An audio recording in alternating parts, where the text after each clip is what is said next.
The sun bathed Arius Prime in golden light, its rays cutting through the dense canopy of trees surrounding the central village. Birds sang in melodic harmony, oblivious to the shadow looming over the colony. In the heart of this tranquil world, Dr. Elias Carr sat on a wooden bench, his hands folded over a worn book resting on his lap. A small group of children gathered before him, their eyes wide with wonder as he spoke. "Freedom," Elias began, his voice steady, resonant, "isn't merely the absence of chains. It is the ability to think, to create, to live without fear. Do you understand, my little philosophers?" A boy raised his hand hesitantly. "Does that mean we're not free?" "The Empire doesn't bother us." Elias smiled, his eyes crinkling with age and wisdom. "Neutrality is an illusion, Nathan. As long as power seeks control, no one is truly free. We must guard our hearts and minds against complacency." Suddenly, the hum of approaching engines disrupted the serene moment. The children's faces turned skyward as sleek, dark ships broke through the clouds, their imperial insignias gleaming menacingly. Elias's calm expression faltered. He stood slowly, his book falling to the ground. In moments, the Empire's troops descended, their boots crunching against the soil. The leader, a tall officer with a rigid posture, approached Elias with calculated precision. His voice carried the chill of authority. "Dr. Elias Carr, by decree of the Galactic Empire, you are under arrest for inciting rebellion through subversive literature and unauthorized communication with dissident factions." Elias's voice was calm but firm. "I have done no such thing. This colony abides by the Treaty of Neutrality signed with your government. I am but a teacher and a historian." The officer's jaw tightened. "Your writings reach far beyond this colony. They sow dangerous ideas, defiance, resistance. Your words threaten the stability of the Empire. And does the Empire's stability rest on the silencing of old men?" Elias asked, tilting his head. "If my words are so dangerous, perhaps the fault lies not with me, but with the Empire's fear of truth." The officer gestured sharply. Two soldiers stepped forward, their weapons drawn. The children, frozen in place, whimpered as Elias raised a hand to calm them. "Children, go to your families," he said softly. "This is no place for you." One of the girls, no older than 10, clutched his robe. "But Dr. Carr, they'll hurt you." He placed a gentle hand on her head, his voice steady. "Truth is worth any pain. Now run along." The soldiers seized him roughly, pulling him toward the center of the village. A small crowd had gathered, murmuring in confusion and fear. Leah Morgan, standing at the edge, pushed through the throng. Her diplomatic badge glinted in the sunlight. "Wait!" she called out, her tone commanding. "This man is a civilian under the protection of the Neutrality Treaty. You have no authority here." The officer turned to her, his expression cold. "The Empire's authority extends wherever its interests are threatened. Step aside, diplomat, or be treated as an accomplice." Leah clenched her fists. "You're making a mistake. Any harm to him will spark repercussions across every human colony. His influence is greater than you realize." The officer hesitated, then turned back to Elias. "You have one chance. Renounce your writings and pledge allegiance to the Empire." Elias met his gaze without fear. "My allegiance lies with the principles of freedom and dignity, not with tyrants who trample them." "Do what you must." A charged silence followed. The officer's hand twitched, then gestured sharply. A single shot echoed through the square. Elias fell to the ground, his body still. Leah froze, horror gripping her as the crowd gasped. The children screamed. The officer barked orders, and the soldiers withdrew to their ships, leaving chaos in their wake. Leah dropped to her knees beside Elias, her hands trembling as she closed his unseeing eyes. Whispers spread through the crowd. Someone pointed to a small drone hovering above the scene. Its lens blinked red, capturing every detail before zipping into the sky. Leah looked up, realization dawning. The world would see this. Hours later, in the quiet of her quarters, Leah replayed the footage. The faceless video showed Elias's final moments, his calm defiance, his fall, and the indifference of the soldiers as they marched away. His words, captured clearly, asterisk. Do not bow to injustice, humanity will endure. Asterisk. Liao leaned back, her breast shallow. The weight of what had happened bore down on her. For years, humanity's colonies had walked a delicate line, avoiding confrontation with the Empire. Neutrality had always been the shield. Now it was shattered. Her fingers hovered over her communicator. This video could ignite a fire that might never be extinguished. Was she ready to take that step? The face of Elias, peaceful in death, filled her mind. It's not just about you anymore, she whispered to herself. It's about all of us. She pressed send. The video began its journey across the galaxy. The video spread like wildfire. Across countless human colonies, screens lit up with the haunting image of Dr. Elias Carr's final stand. His words reverberated in endless loops, sparking debates, protests, and most importantly, a burning rage. For decades, humanity had accepted its place on the galactic stage, subservient, fragmented, always on the defensive. That era was over. In the grand chamber of the Human Coalition Assembly, the tension was palpable. Representatives from every human colony filled the room, their holograms flickering as distant worlds tuned in. At the center stood Leah Morgan, her expression resolute, though her hands betrayed a faint tremor. She scanned the room, meeting the eyes of skeptics and allies alike. The video you've all seen was not just the murder of a man, Leah began, her voice steady. It was an execution. A message to every one of us. The Empire sees our neutrality as weakness. Our treaties mean nothing to them. Murmurs rippled through the chamber.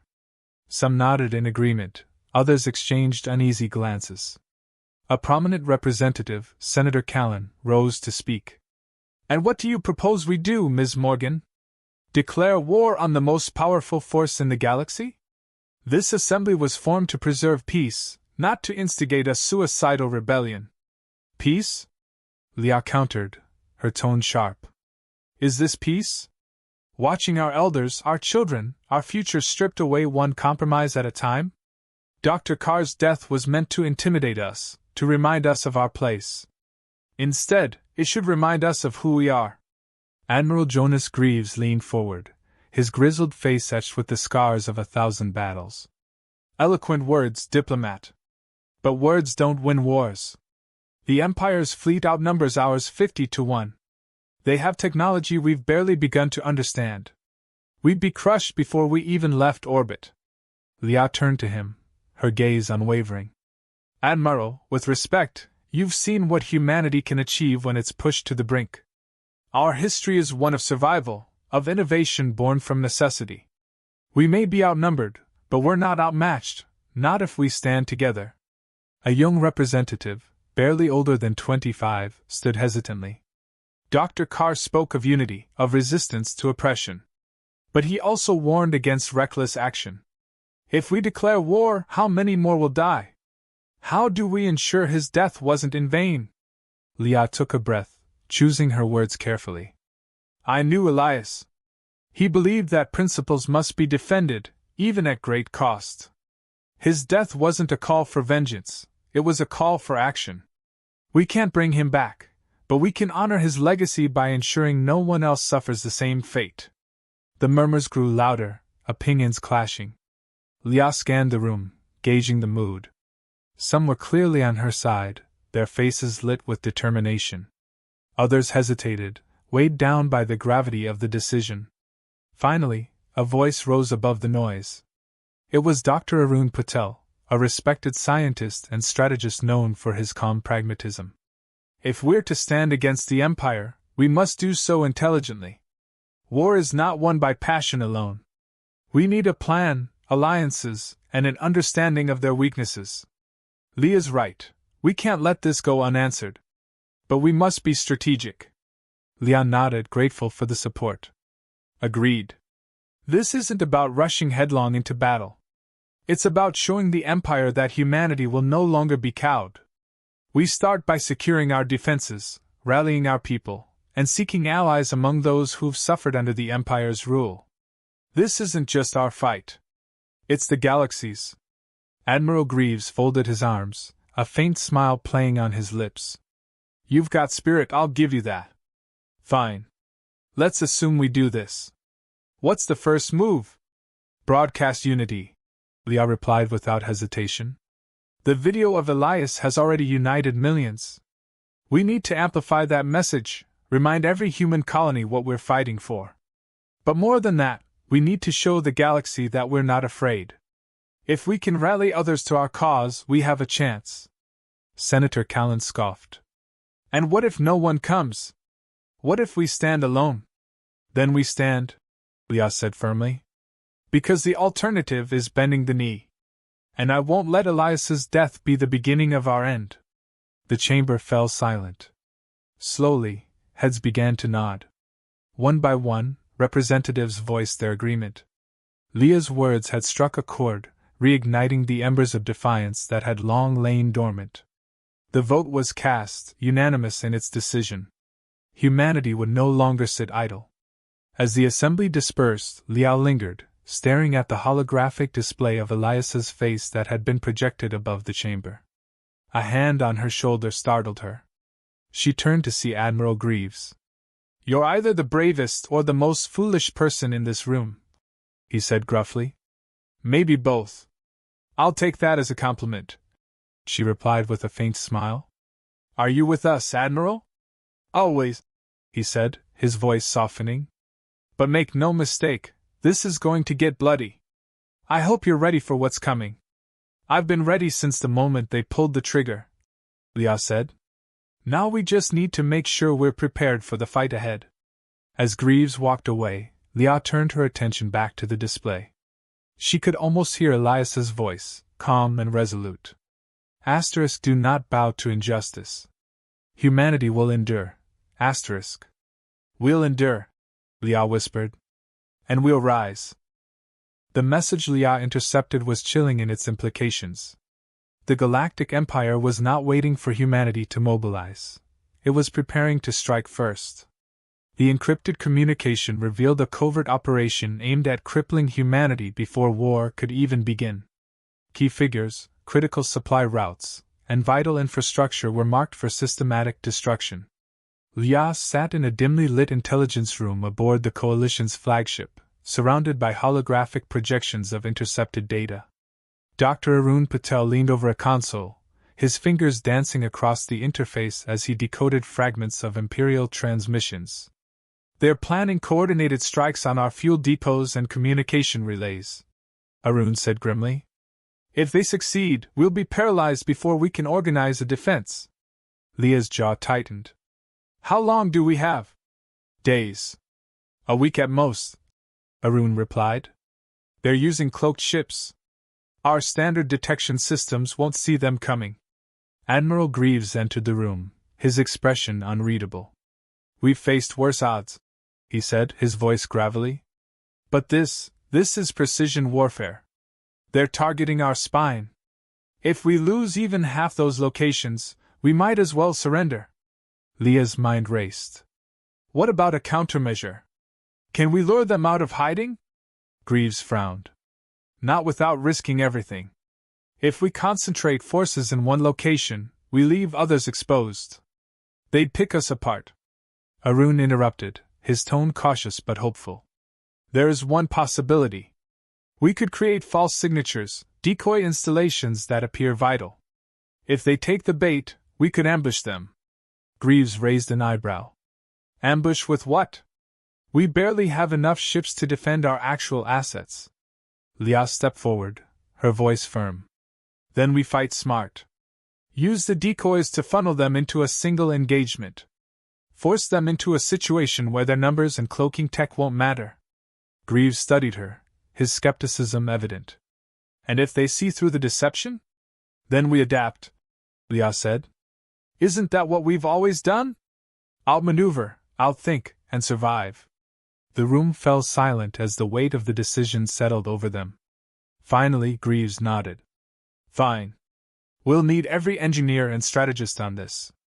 And we'll need to move fast. Within hours, the Coalition was mobilizing.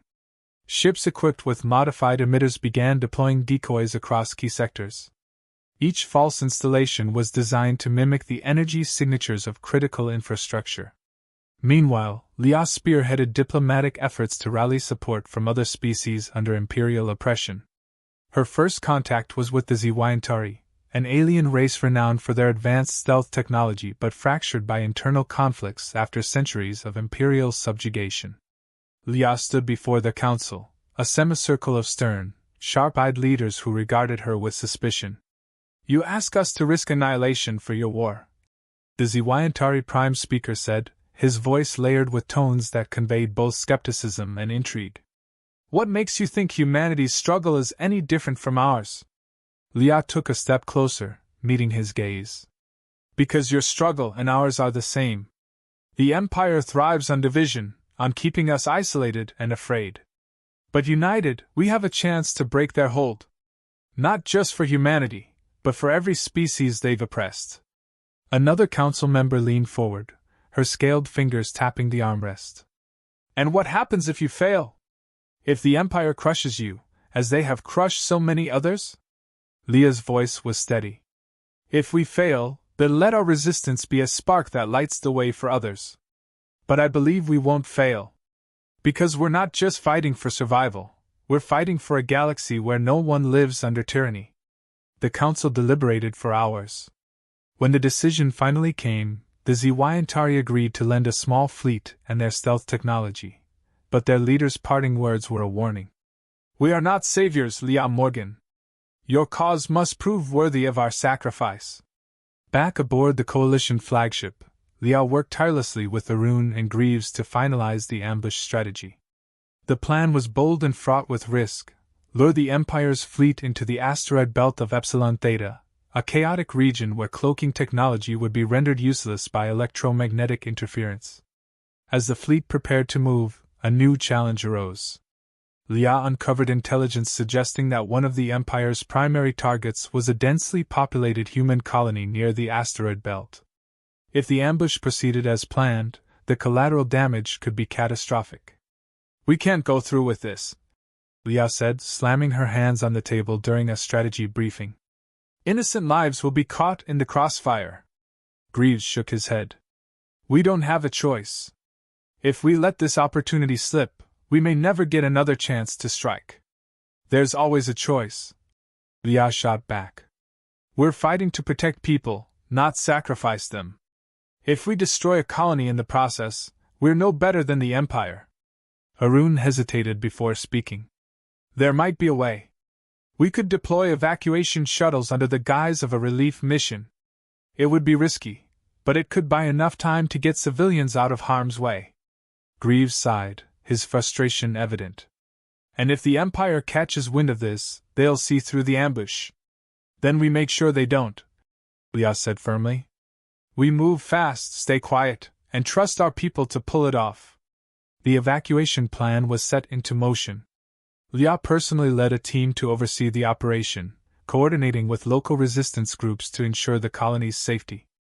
Every second felt like an eternity as they worked under the shadow of Imperial patrols. By the time the final shuttle lifted off, the trap was ready. Liao watched from the bridge of the Coalition flagship as the first Imperial ships entered the asteroid belt, their cloaking fields flickering and failing. The ambush was about to begin, and humanity's first real battle against the Empire was underway. The first Imperial ships materialized in the asteroid belt, their cloaking devices sputtering under the electromagnetic interference. Liao stood on the bridge of the Coalition flagship, her eyes fixed on the tactical display.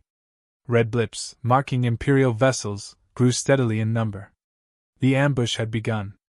Admiral Greaves issued orders with calm precision. "Hold fire until they're fully within the kill zone. We can't afford to waste a single shot." The tension was suffocating.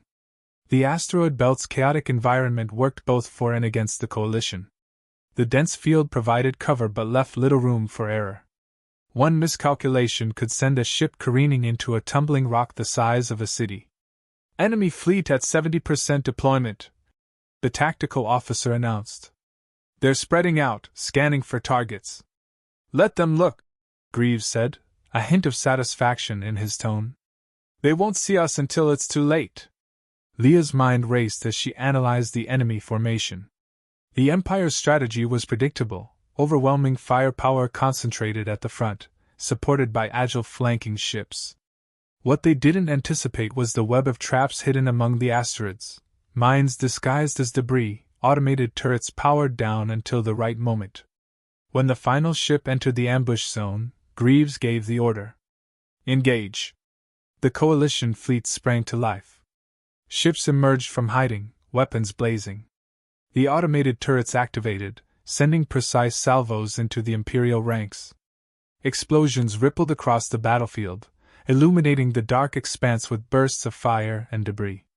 On the Imperial flagship, Grand Admiral Delos watched the chaos unfold with a mixture of disbelief and fury. "They've baited us into a trap," he snarled. "Order all ships to regroup and counterattack. Target their command vessel." The Imperial fleet attempted to rally, but the narrow confines of the asteroid belt left them vulnerable. Leah's plan had worked. The Empire's numerical superiority meant little when their ships couldn't maneuver freely. Coalition vessels darted through the debris field, striking with precision before retreating into cover. "Report," Leah demanded, her voice steady despite the adrenaline coursing through her veins. "3 enemy cruisers disabled, 1 confirmed destroyed," the tactical officer replied. "No significant damage to our fleets so far." Leah allowed herself a moment of relief, but it was short-lived. A warning flashed across the display. An Imperial dreadnought had entered the battlefield. Its massive bulk dwarfed every other ship, bristling with weaponry. "They brought a dreadnought into an asteroid belt?" Greaves muttered, his disbelief quickly turning to grim resolve. "All ships, focus fire on that monster. We take it down, or it takes us down." The Coalition fleet shifted its attention, unleashing a relentless barrage. The dreadnought's shields absorbed the initial assault, its weapons returning fire with devastating force. 1 Coalition frigate was obliterated in an instant, its debris scattering into the void. "Shields at 70%, the tactical officer reported. "We can't sustain this much longer." Leah clenched her fists. "We need to disable their command systems. If we can blind them, the dreadnought is just a sitting target." "Easier said than done," Greaves replied. "Their command center is buried deep inside that hole." A sudden idea struck Leah. "What about a boarding operation?" Greaves stared at her, incredulous. "You're suggesting we infiltrate an Imperial dreadnought in the middle of a battle?" "It's the only way," Leah insisted. "We use Zywantari stealth tech to get a small team aboard. Disable their command systems from the inside." Greaves hesitated, then nodded reluctantly. "You've got guts, I'll give you that. But this mission is a death sentence." "Then it's a good thing I'm volunteering," Leah said, her voice firm. Within minutes, Leah and a hand-picked team of soldiers and Zywantari operatives were aboard a stealth shuttle, weaving through the chaos. The dreadnought loomed ahead, its hull scarred from the Coalition's assault. The shuttle slipped into a maintenance port undetected, and the team disembarked, weapons drawn. Inside the dreadnought, the corridors were eerily quiet. Leah led the team with measured steps, her every sense on high alert. The plan was simple but dangerous: reach the command center, disable the mainframe, and retreat before the Empire could retaliate. The first encounter came quickly. A patrol of Imperial soldiers rounded a corner, their eyes widening in shock. The firefight was brief but brutal. Leah's team pressed forward, leaving no time for hesitation. When they reached the command center, the door was sealed. Arun's voice crackled over the comms. "You've got 30 seconds to override their security before reinforcements arrive." The Zywantari operative worked swiftly, her claws gliding over the control panel. The door hissed open, revealing a room filled with monitors and consoles. Imperial officers turned in alarm, reaching for weapons, but Leah's team was faster. "Secure the room," Leah ordered. "We don't have much time." The Zywantari operative plugged a device into the mainframe, her expression tense. "This will disable their tactical systems, but I need 3 minutes."